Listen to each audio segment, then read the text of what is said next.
नमस्कार, राज की बात में आपका स्वागत है। जजों का करप्शन, वकीलों के साथ अच्छे संबंध, बार और बेंच के बीच कोऑर्डिनेशन और इसी तरीके से सुप्रीम कोर्ट से हाई कोर्ट तक चलता हुआ एक विवाद कि क्या जजों के भ्रष्टाचार पर भी रोक लगनी चाहिए, क्या एक जटिल प्रक्रिया होनी चाहिए या फिर एक आसान प्रक्रिया होनी चाहिए जिससे कि अगर कोई करप्शन में शामिल होता है, सिटिंग जज भी है, तो उनको साइड किया जा सकता है, फिर बाद में बर्खास्त किया जा सकता है, उनकी इंक्वायरी हो सकती है, जांच एजेंसियों को उनके खिलाफ जांच करने का अधिकार होना चाहिए, या फिर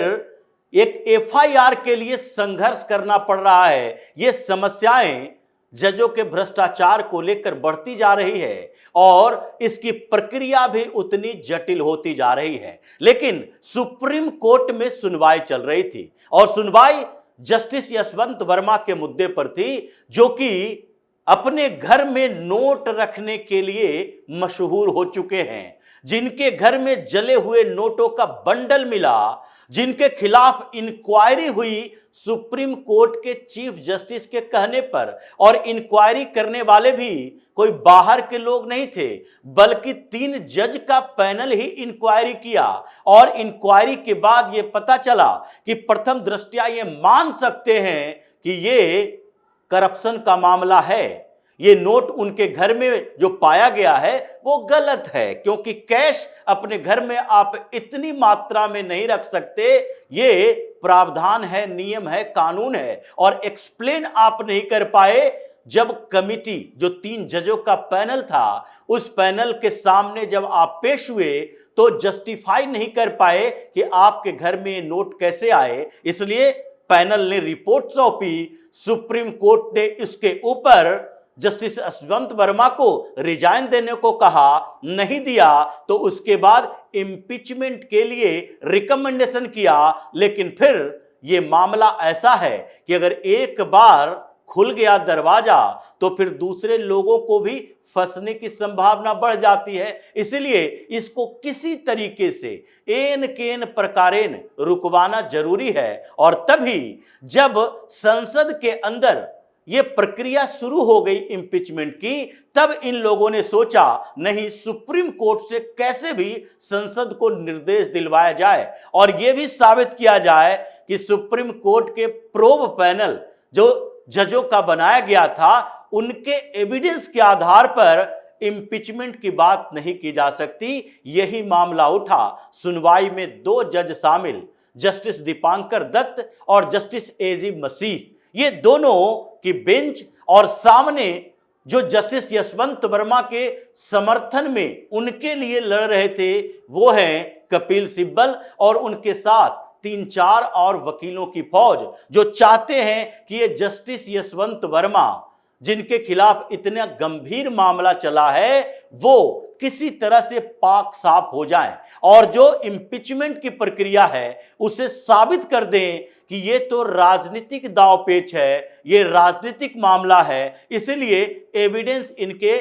समर्थन में नहीं, एविडेंस जस्टिस वर्मा के समर्थन में है। और इसीलिए एक याचिका दायर की गई, कपिल सिब्बल सामने और उनके पीछे पीछे खड़े हुए कुछ और वकील। लेकिन इस समय जो मामला चला और जिसमें हंगामा खड़ा हो गया सुप्रीम कोर्ट के अंदर, वो जस्टिस वर्मा के करप्शन के मामले में था। कपिल सिब्बल ने कुछ सवाल उठाए और ये सारे सवाल सुप्रीम कोर्ट के खिलाफ ही था। सुप्रीम कोर्ट के पूर्व सीजेआई संजीव खन्ना के खिलाफ था, क्योंकि जांच का आदेश तो उन्हें ही नहीं दिया और उन्हीं के कहने पर इम्पीचमेंट का प्रोसेस शुरू भी हुआ, इसलिए उन्हीं के खिलाफ था। जज वर्सेस जज चल रहा था और कपिल सिब्बल सुप्रीम कोर्ट को भी बदनाम करने की कोशिश पहली बार किए, क्योंकि इसमें उनका अपना इंटरेस्ट दिखाई पड़ रहा था। और कपिल सिब्बल ने सीधे तौर पर सवाल उठाए कि क्या जस्टिस यशवंत वर्मा के घर से मिले हुए जो एविडेंस है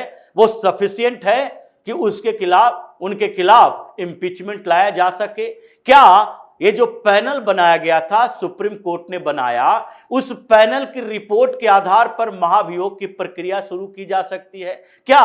ये सारे मामले ऐसे हैं जिसको एविडेंस के तौर पर रखा जा सकता है, या क्या सुप्रीम कोर्ट को इस तरह के निर्देश देने चाहिए काउंसिल ऑफ मिनिस्टर को, या फिर प्रेसिडेंट को, या फिर सरकार को ये निर्देश देने चाहिए कि किसी जज को हटाया जाए या नहीं? लेकिन इनके सारे तर्कों को धराशायी कर दिया। पहली बार ये सुप्रीम कोर्ट के अंदर ऐसा हुआ कि कपिल सिब्बल शर्माते नजर आए। उनके हर तर्क का जवाब ऐसे दिया गया जैसे उनका खड़े खड़े इलाज किया जा रहा हो और ये सेटिंग की बात चल रही हो कि कैसे एक भ्रष्ट जज के समर्थन में कपिल सिब्बल इस तरह के तर्क दे रहे हैं। और इसलिए नहीं कि सुप्रीम कोर्ट के जज आज बहुत मेहरबान नजर आए करप्शन के खिलाफ बात करते हुए, बल्कि इसलिए क्योंकि ये सारे सवाल पूर्व सीजेआई पर था, ये सारे सवाल सुप्रीम कोर्ट के ऊपर था, ये सारे सवाल उस मामले को लेकर था कि एक हाई कोर्ट के जज जो भ्रष्ट हैं, जिनको हटाया नहीं गया बल्कि उनका ट्रांसफर किया गया, जिसको लेकर सुप्रीम कोर्ट पर भी सवाल उठते रहे। इसलिए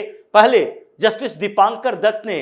कपिल सिब्बल से पूछा कि क्या कोई अथॉरिटी जो कि किसी की नियुक्ति करती है, उसे हटाने की प्रक्रिया के लिए उसके खिलाफ रिकमेंडेशन करने का अधिकार नहीं है? सुप्रीम कोर्ट में कॉलेजियम की व्यवस्था है और यही कॉलेजियम सुप्रीम कोर्ट के जजों की नियुक्ति भी करती है। और हाई कोर्ट के कॉलेजियम के रिकमेंडेशन के बाद सुप्रीम कोर्ट का कॉलेजियम सरकार को अनुशंसा करती है कि ये जज बनाए जा सकते हैं हाई कोर्ट के अंदर, यानी हाई कोर्ट के जजों की नियुक्ति में भी पूरा अधिकार सुप्रीम कोर्ट के कॉलेजियम के पास है, यानी सुप्रीम कोर्ट के पास है। तो ऐसे में जब नियुक्ति का अधिकार है और नियुक्ति में इतनी परेशानियां चलती है, तो इसमें हटाए जाने की प्रक्रिया को लेकर भी सुप्रीम कोर्ट ये फैसला कर सकता है और सुप्रीम कोर्ट के आधार पर इसे रिकमेंडेशन किया जा सकता है। राजनीतिक प्रक्रिया चल सकता है संसद के अंदर,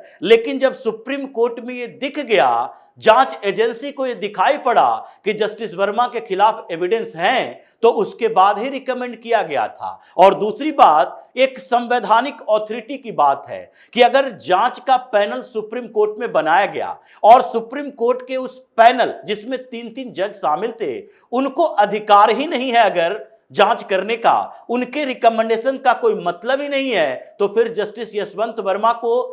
उसी समय रिजेक्ट कर देना चाहिए था कि हम इस जांच पैनल के सामने पेश ही नहीं होंगे। उन्हें पेश क्यों होना पड़ा?